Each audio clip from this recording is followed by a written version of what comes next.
नमस्कार मु कुमार आपण मानक स्वागत करुच्ची आम यूट्यूब चैनल को जार ना है किछि सुनिबा और जानिबा। आमे आज आसीछु बोरीगुमा पंचायत रो खुड़ीगुड़ा ग्राम रे एठारे जो मंदिर रे प्रांगण रे बसीछु आमे एटा गोटे काली मंदिर बोली आमे सुनिबा पाइछु। तो मो सहित अछंती आम दादा टुंकु दादा। दादा आपन को नमस्कार। दादा आमे जो मंदिर रे बसीछु आज तो ए मंदिर विषय किछि कोन।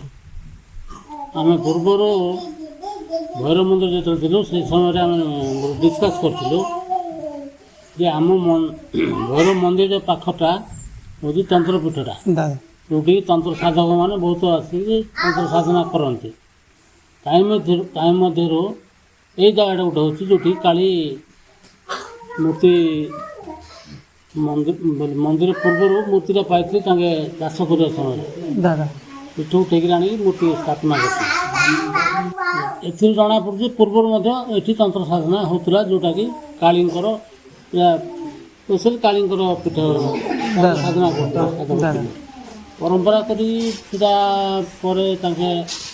भूलरे पोती कि कौन पाई मंदिर आनी स्थापना कर दादा कि तार पूजक किए गुड़ा किसी जना पड़ने। तो दादा ये जो तंत्रपीठ अच्छी बोली कि जो अच्छी आमर लोक कथा रे तो दादा एठी जो मूर्ति पूजा पाउचंती तो तापरे किछि कोंतु। एटा मु जो कहतली बहुत गुड़े साधक ये साधना करुले टाइम भर यहाँ गोटे काली मूर्ति जी गोटे काली साधक किए साधना करते से मूर्तिटा जोटा कि शक्ति थी साधकर कि शक्ति रही जोटा कि तार प्रभावटा बर्तमान साधारण लोक मध्य पाउछन दादा। तो तंत्रपीठ जेहेतु यहाँ गोटे दादा तो ये तंत्रपीठर महत्व तो लोकलोचन को आसवाई कौन करवा दरकार दादा। लोकलोचन देखते बहुत गुड़े जिन बहुत जगार अच्छे से मध्य आम कौन करना एवं जमी तुम टी गोटे देखा यहाँ कह सीटा भल सीटा सब भल किंतु तुम निजे आसिक जब से जगार तुम्हें निजर पूजा करी माँ को कौन मागिब जदि सीटा तुम मिलूँ ठीक बोल मिलूना सीटा शक्ति ना शक्ति बाहरी जाइए अच्छी रिजल्ट आस शक्ति निश्चय अच्छे। तो ये जो मूर्ति पूजा पाउछन दादा तांकर किछि विशेषता अच्छी जा ऊपर टिके कोंतु। ये मूर्ति कौन कहते ना काली बंजारन माने मु जाना पाइली आम कोरापुट जिले में बंजारा संप्रदाय लोक थिले ए कुंद्रा लाइन भी अच्छा आसन जाऊँ जोटि रोते कौन बोले जदि मरीगले जो जगार से जगार पोती दे पड़े ना संस्कार पुड़े जो परिवार वर्ग बेले बेले आसिक पूजा कर परंपरागत पूजाटा और अन्य जो बापा कि पुरुष जी मरी पूजा कर प्राय तो बंजारे मैंने काली पूजा कर मे भी हो पारे सेपटर मूर्तिटा ये आसपे आसपे कि इटा अन्य मूर्ति भी हो किंतु आईर गोटे जो आम जेकोसी देवी की देवता देखा मैंने चिन्हवा केमती परिधान द्वितीयटा हूँ बाहन तृतीया हूँ अस्त्र ए तीन टा मुख्यतः देखला पर जाकि बोले तुम कह ना यहाँ ये मूर्ति ये देवी कि ये देवता जमी मुझे तुमको गत थर कही हाटपदार जो बोरीमा हाटपदार जो ठाकुराणी मंदिरटा अच्छी ये जो रही बाहन अच्छी मयूर अस्त्र धरते वर्षा से हिसाब से आम कहीपर सी कार्तिक बोली इठी मध्य कौन है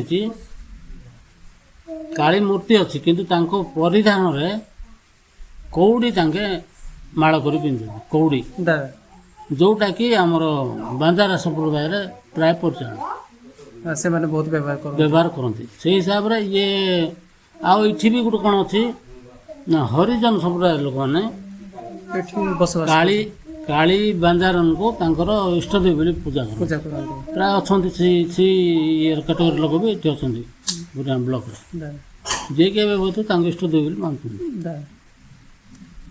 ତ ଏଠି ଯିଏ ପୂଜା କରୁଛନ୍ତି ଦାଦା ସେ ତ ଏଠିର ବାସିନ୍ଦା, ତ ସେ କେମିତି ପାଇଲେ ଦାଦା ଏଇ ମୂର୍ତ୍ତିଟା? ନାଇଁ ସେ ତାଙ୍କ ଜମି କାମ କଲାବେଳୁ ପାଇଥିଲେ, ଖୋଳାଖୋଳି କଲାବେଳୁ ସେ ମୂର୍ତ୍ତିଟା ତାଙ୍କ ପାଇଛନ୍ତି। ଦାଦା ଏଇଟା ସ୍ଥାପନା ନାହିଁ, ତାର ବାହାରିବାଟା। ବାହାରିବାଟା ତ ଏଠୁ ଜଣା ପଡୁଛି ଯେ ଏଇଟା ମାନେ ଗୋଟେ ତନ୍ତ୍ର ପୀଠର ନାଇଁ ଏବେ ତ ମୁଁ କହିଲି ଭୈରବ ମନ୍ଦିର ହେଉଛି ତନ୍ତ୍ର ସାଧନା ପୀଠର ମୁଖ୍ୟ ଜାଗାଟା। ହେଲେ ସି ଭିତରୁ ଯେଉଁ ସାଧନା କରୁଛନ୍ତି ବିଭିନ୍ନ ପ୍ରକାର ଦେବାଦେବୀ ତାଙ୍କ ଭିତରୁ ଜଣେ ଇଏ ହେଉଛନ୍ତି। ହଁ ସେ ସାଧକ କିଏ କହିହେବନି, କୌଣସି ଏ ଅଞ୍ଚଳରେ ଯେତିକି ବି ଅଛି କିଏ ସାଧକ କହିହେବନି। କିଏ ପାଇଛି ଏବେ ଆଗେ ଜମିରୁ ପାଇଲେ ତାଙ୍କୁ ତାପରେ କରୁଛନ୍ତି ପୂଜା, ତାଙ୍କୁ ସାଧକ ବୋଲି କହିହେବନି, ପୂଜକ ବୋଲି କହିହେବ।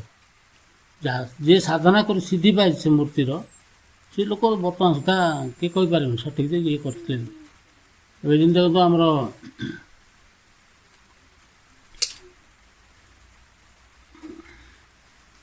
କଲିକତା ଯିଏ ବୋଲେ ଆମର ଯେଉଁ କଲିକତା କାଳୀ ଅଛନ୍ତି, ଦକ୍ଷିଣ କାଳୀ, ତାର ସାଧକ ନାଁ ବି କହିଯାଉଛି,